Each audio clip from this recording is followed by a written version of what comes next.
Hi everyone, I'm Gina Minardi and I'm a licensed therapist who got fed up with therapy. This is a one-woman show about my journey of finding the spaces between non-traditional approaches of healing. What I learned is that there's no one right way to heal, and you truly are your best resource. Therapists and healers are meant to support you on your path, but they don't have all of the answers. You do.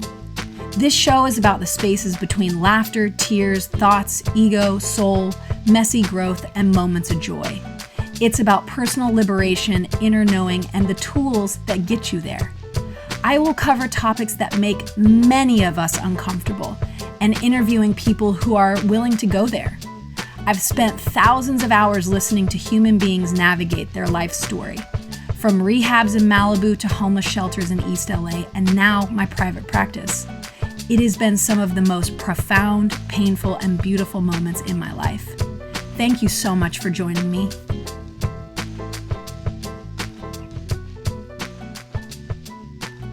Hi friends, how are you doing today? As always, I want to thank you for joining me on Spaces Between, because this is a journey for myself of continued vulnerability and sharing, and I feel the shared energy with you because I get such beautiful responses from all of you, so thank you. So today I'm going to talk about intuition. I'm going to go a bit further off of my last episode with Janice R. Cohen, and I want to talk about your higher self, aka your inner voice, which is quite different than your egoic voice. So I'm going to talk about how intuition has opened up in my own life and how I've been able to tap into my higher intuitive self. We may get tired of these words by the end of this podcast. All right, so to start off with, I have to give a nod to a group of women that I hang out with in LA, and we call ourselves the Witches. Now, you are allowed to judge away at this very moment because I would probably judge you if this was coming out of your mouth. So why do we call ourselves the Witches? For one, we are all intuitive women and deeply committed to a spiritual path. We have laughed, cried at the shit that comes out of our mouths that feels very #overheard in LA, but all jokes aside, I hold these women in very high regard, and it's for a couple of reasons. Number one, they are each uniquely intuitive in their own ways and have continued to do the work to open up that part of themselves. As I talked about in the previous episode with Janice, I don't think that intuition is some reserved gift for a few of us. I believe we are all intuitive beings, but some of us are more open to expanding it than others. Number two, they are some boss bitches. And in general, I actually really dislike that expression. And what I mean about being boss bitches is not what was coined by Sophia Amoruso, but that they are deeply in their power. They each are on a path of looking into their wounds, unconscious programming, and committed to doing the work. Number three, we create a really safe space for each other. And we talk about all the weird shit that we do to connect with spirit. Shamans, plant medicine, full moon ceremonies, energy healers, and we never judge one another for it. We are fascinated by the other's process of getting more deeply connected to source, to feminine, divine energy, and intuition. Number four, lastly, I don't want to sound like an asshole, but we manifest like motherfuckers in this group because I believe it's honestly the collective supportive energy. And when we get together, there is just this real, we see each other, we hear each other, we validate one another, and that's carried through. I bring the witches up because sometimes when intuition opens up deeply, you also will need the support of others who will validate that you haven't lost your damn mind. Now, this is not going to happen to everybody. You know, some of us, I do think it's kind of part of our dharma or karma, life purpose to be heavier on the intuitive side. hence why there are mediums and psychics and specifically individuals who do that for a living, and those of us who teeter on that line. But really what I'm going to talk about today is just what intuition is for all of us and how it can open up to support and guide you in your life. So firstly, I'm going to talk about how it opened up in my own life, and I'm going to just go back kind of from the beginning. I have always been a highly sensitive person. Some may coin me as an HSP. As a kid, smells would be super overwhelming to me, and I remember hiking with my dad and brother in Kauai and smelling dead guava from what felt like a mile away. I remember saying, "It smells like rotting guava," and everyone thought I was out of my mind until we eventually walked onto a field of it. Then I was given the name Stinky. And growing up, my cousin David gave me a button on my jacket that said, "I always smell things first." But it wasn't just smells. Sounds were really heightened to me, and I could also deeply, deeply sense into other people's emotions in an intense way. I had a tendency to merge with other people's energy as a kid, and I have had to learn as an adult how to differentiate what is my energy and what is yours. Because I used to not have energetic boundaries and I was taking on everyone's stuff, which was exhausting and draining. So my intuition has only gotten progressively stronger as I've gotten older. There have been moments in my life that it has been incredibly overwhelming to me and I have not wanted to know certain things. An example of this is what I brought up in the last episode, which was when I was in, I believe, 4th or 5th grade, and I started having dreams about my mom being sick. These felt more like nightmares really than dreams, but she would be in hospital beds without hair, and she almost looked like this kind of sick but very angelic woman. As I talked about in the previous episode, they scared the hell out of me. My mom was my world, and I couldn't imagine her not in it. Then fast forward to high school when my mom had been consistently diagnosed with irritable bowel syndrome for almost 10 years. My mom had always had issues with her stomach, and we just couldn't figure it out.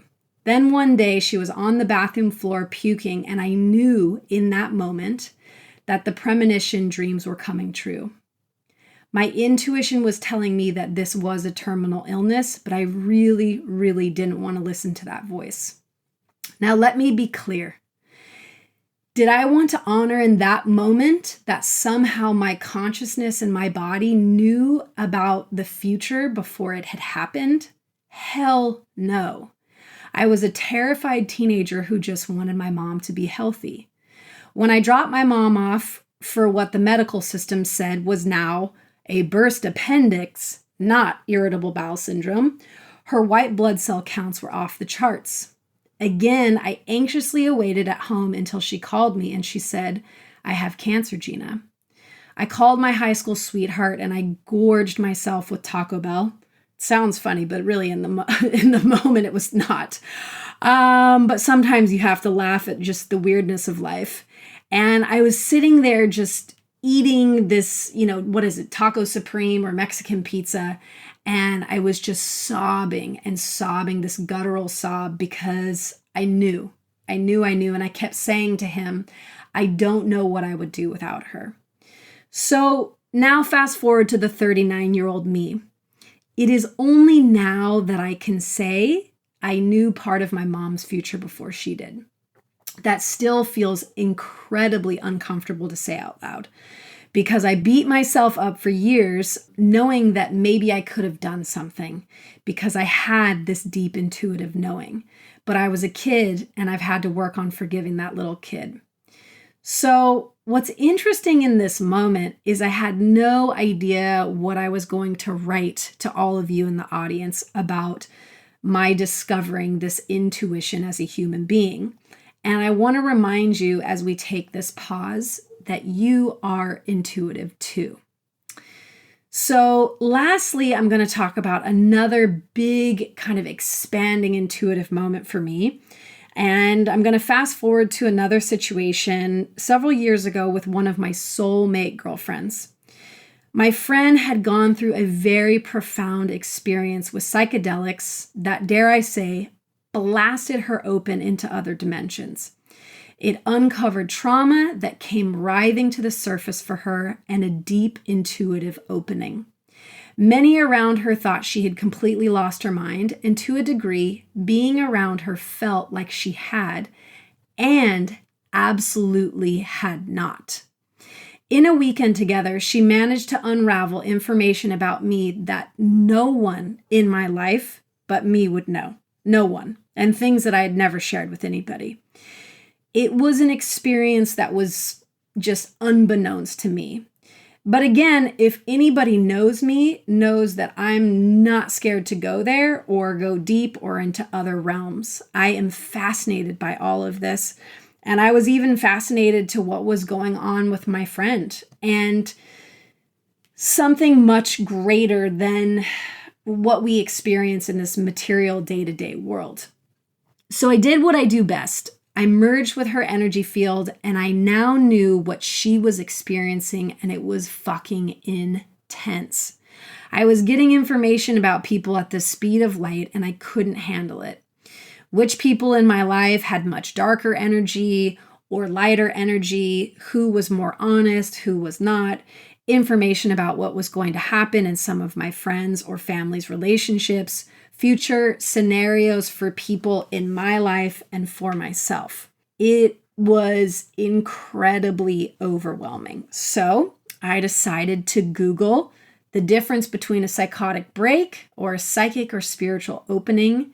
And in that moment, they almost looked identical to me. So I did what I needed to do, which was call my therapist, Sharon. And she said, Gina, come into my office tomorrow. So all in all, my boyfriend was totally overwhelmed by the experience and he didn't know how to make sense of it. And that really made two of us. I didn't know how to make sense of it either. But from that day forward, my intuition has opened up a lot, but it's always been there the whole time. I've just had to, quote unquote, as of recently, ask to slow it down. You might wonder, who am I asking? Source, God, spirit guides, whoever is connected to me and within myself, because we're all connected to that intelligence and that information, to slow it down. So this now works for me in beautiful ways. It's way less overwhelming and it's way less dysregulating. And as I said before, I am a highly sensitive person that also likes to feel very grounded. And this is also known as in control. So sometimes I need that. And I wouldn't even say so much these days it's about being in control, but really being grounded and not operating at such a high intense frequency. It's exhausting. So intuition is a gift for all of us, but it is also something to have boundaries with, both for yourself and others. Just because you get hunches or the somewhat annoying term downloads, I don't know why that annoys me, but anyways, must be I'm PMSing right now. Or images, this flush or these floods of images doesn't mean that you go around sharing that information willy-nilly with people. What we say to people can help shape their reality and their responses to life. This is huge. Don't ever underestimate the power of your words in someone's life.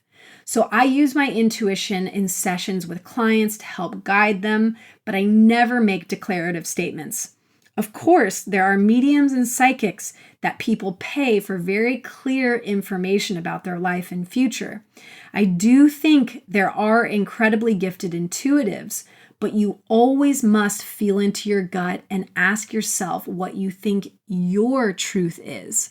And when listening to that higher voice inside of you, discerning, is it your egoic voice or your higher self talking? So there's a distinct difference, but sometimes it's hard to tell which.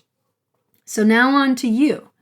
I'd like you to just for a moment take a pause and ask, do you think you're intuitive?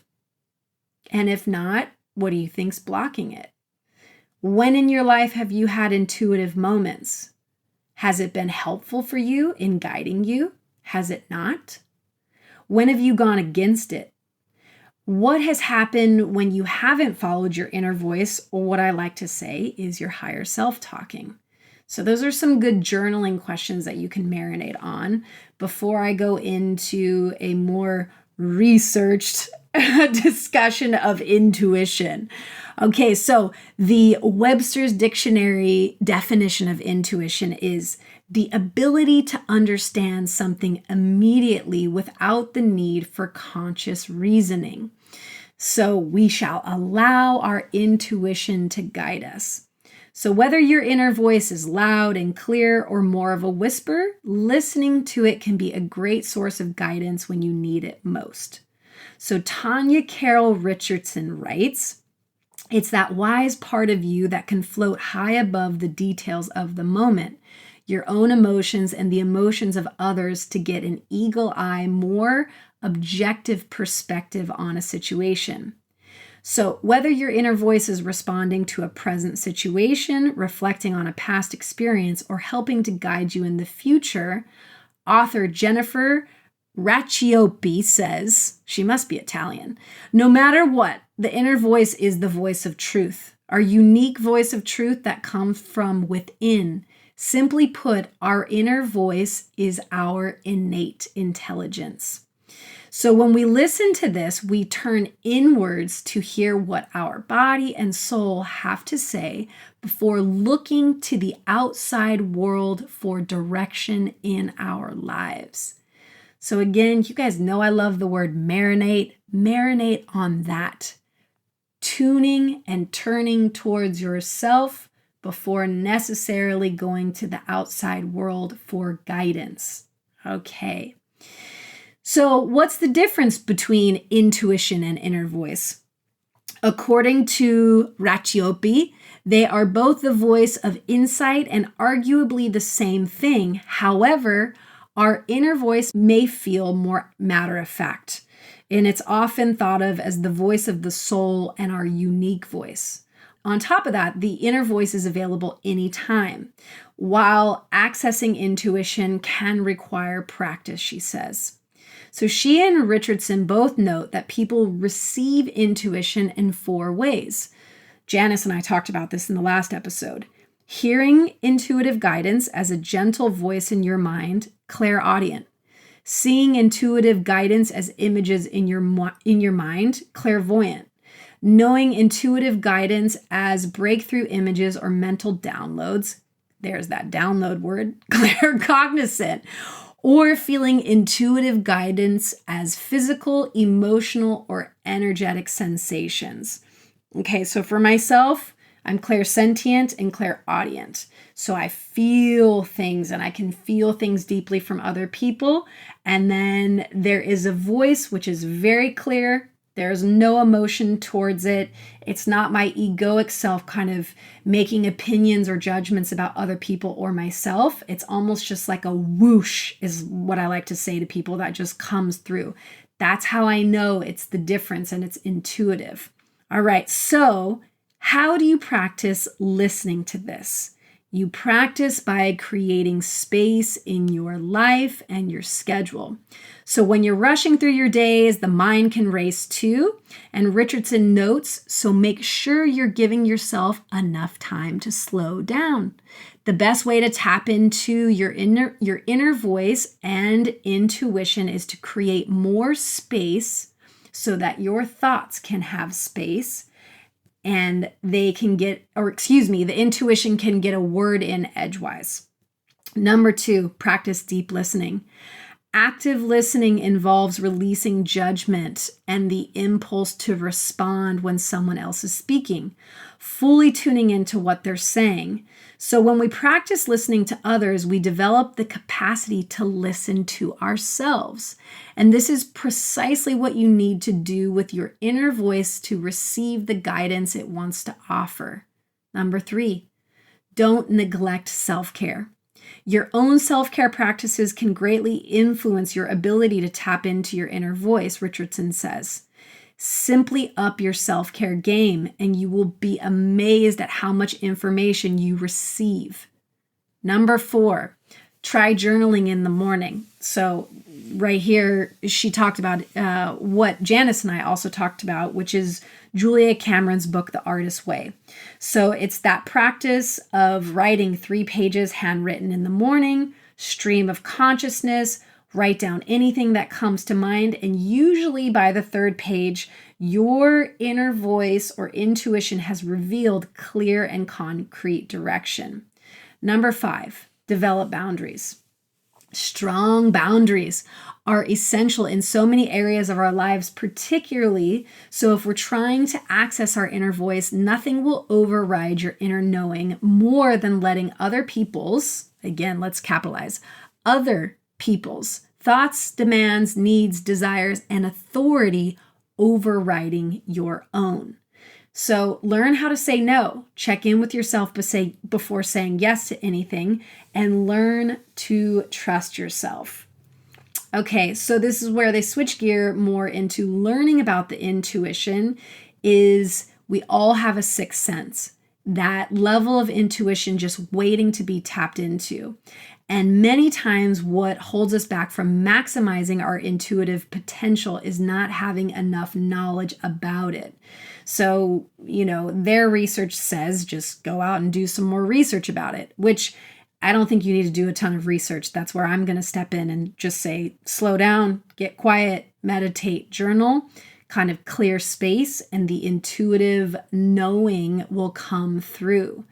So it's really about minding your physical and mental health, really taking care of that, spending a lot of time being tech-free and time alone. Last one, practice being in flow states. So you all know I love surfing, but surfing isn't the only space to get into flow states. There are so many. The bottom line is most of us are capable of being highly intuitive. But we may dismiss things we know without knowing how we know, especially if we've grown up highly rational or being influenced by scientific education or fundamentalist religions. Now, again, I'm not really into fundamentalist religions. I am into science. So I really want to note that I'm not trying to sway away from that. But it just goes to show that in the society we've grown up in, there's reasons why we're cut off from our intuition. So lastly, I'm going to wrap up on this is clues that you might be a highly sensitive person intuitive person. And some of this may be redundant, but I also found this research to be pretty interesting. So number 1, as I talked about this before, you pick up on everyone's emotions. You're highly sensitive to what others are people, and you may not know how to protect yourself from other energies of other people. This may actually cause you to become withdrawn or reclusive, even though you like people. I have found this to be true. Number 2, you have vivid dreams. So some of your dreams may have come true before, as if you were predicting the future. And this may have frightened you, especially if you dreamed about a scary outcome and then it happened. So as I talked about before, that was something that was very near and dear to my experience. Number 3, you're very discerning. So you might meet somebody that everybody else likes, but you get these big ass red flags and warning bells screaming, stay away. You can see through that person's bullshit, charisma, charm, beauty, and talent to sense the soul underneath. So if you resonate with that soul sense, you might be able to instantly be drawn to somebody without understanding why. So if not, you're likely to pull away even when it makes no sense to your mind, and it might not make sense to other people. So later, you may get evidence that you were spot on in your read. Others will be shocked, and you might just be shaking your head, trying not to say, I told you so. Number 4, thoughts just kind of drop into your mind from nowhere. We talked about this before. 5, you get messages from all around, and you're able to tune into what Carolyn Mays calls symbolic sight. I could go into that in a deeper but next time. Okay. Number 6, psychics or intuitives are drawn to you. Number 8, you're prone to addiction. When you're intuitive and you don't know it, you might try to tune it out by drinking too much alcohol or caffeine, overeating, smoking, using drugs, or indulging in other addictive behaviors that disconnect you from your intuition. Number 9, you feel a deep and special connection to nature. When you're out in the natural world, away from technology and other people, your intuition has room to arrive. Number 10, synchronicity happens a lot in your life, and you are tuned into this big time. So, again, sorry, my hormones really just must be flaring today. Some of these things can be obnoxious in the new age world where it can be too much, right? Like, oh my God, it's all a sign, this, and that. But again, there are synchronicities. There are signs. Again, you have to use, I don't know if I want to use the word discernment, but you'll just know. I guess that's what I want to say. And the more intuitive you become, it just kind of pops out at you. All right. So lastly, we are all equipped with an intuition that is potent and trustworthy and impeccably attuned to our path. So whether you use it or not is totally up to you. And I really hope that this was helpful today, and sending you all love and intuitive openings to help guide you in your life. And have a beautiful rest of your day or evening wherever you are. Bye now. Hi, friends. If you have been enjoying Spaces Between, please take a moment to subscribe, and leaving a review is the cherry on top. Thank you so much, and I look forward to connecting with you next week.